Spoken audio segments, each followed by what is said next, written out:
इंदौर में corona virus के मामले एक बार फिर सामने आ रहे हैं। मुख्य चिकित्सा एवं स्वास्थ्य अधिकारी माधव हसानी ने जानकारी दी है कि पिछले रविवार को लगभग 10 नए कोरोना पॉजिटिव केस सामने आए हैं। फिलहाल शहर में 69 मरीज एक्टिव हैं। राहत की बात यह है कि कोई भी मरीज अस्पताल में भर्ती नहीं है। ये जानकारी कल तक की रिपोर्ट के आधार पर दी गई है। सीएमएचओ ने कहा कि कोरोना की स्थिति पहले जैसी गंभीर नहीं है। फिलहाल ये संक्रमण मूलतः उन लोगों को प्रभावित कर रहा है जिन्हें पहले से दमा, हृदय रोग या अन्य गंभीर बीमारियां हैं। ऐसे लोगों को सावधानी बरतने और कोविड प्रोटोकॉल का पालन करने की सलाह दी गई है। विशेष रूप से भीड़भाड़ वाली जगहों से बचने की हिदायत दी गई है।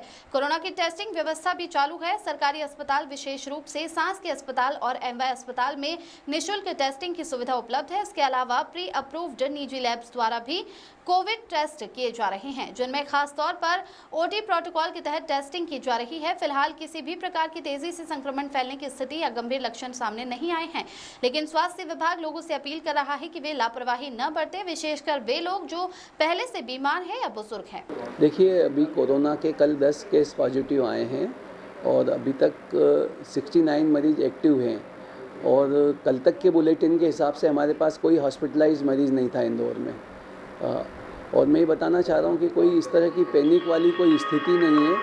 केवल ये है कि जिन लोगों के साथ में कोमार्बिडिटीज़ हैं, बीमारियाँ हैं या बुजुर्ग हैं और उनके साथ में दूसरी बीमारियाँ हैं, अस्थमा है या हृदय रोग है, उनको थोड़ा सा सुरक्षित रहने की ज़रूरत है और उनको कोविड के प्रोटोकॉल्स पालन करने की ज़रूरत है और आवश्यक ना हो तो भीड़ भाड़ वाली जगहों से भी जाने से बचें।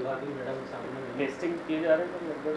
हाँ, टेस्टिंग जो भी हो रही है वो सिम्टोमेटिक टेस्टिंग हमारे शासकीय सिस्टम में एमवाय अस्पताल और एमआरटीबी में हो रही है और उसके बाद निजी संस्थाएं जो भी हैं वो जिनको पूर्व में अनुमतियां मिली हुई हैं उनके द्वारा टेस्टिंग की जा रही है और जो प्राइवेट सेक्टर की जो ज़्यादातर टेस्टिंग है वो एक जो ओटी प्रोटोकॉल होता है उसके तहत हो रही है। अभी तक ऐसा कुछ भी मैसेज नहीं है। ये जो कोविड का जो वेरिएंट है इसकी कोई अभी बहुत ज़्यादा डेंजरस है या बहुत तेज़ी से फैला हुआ है, इस तरह के कोई भी अभी सिम्टम्स हम लोगों को देखने में नहीं आए हैं।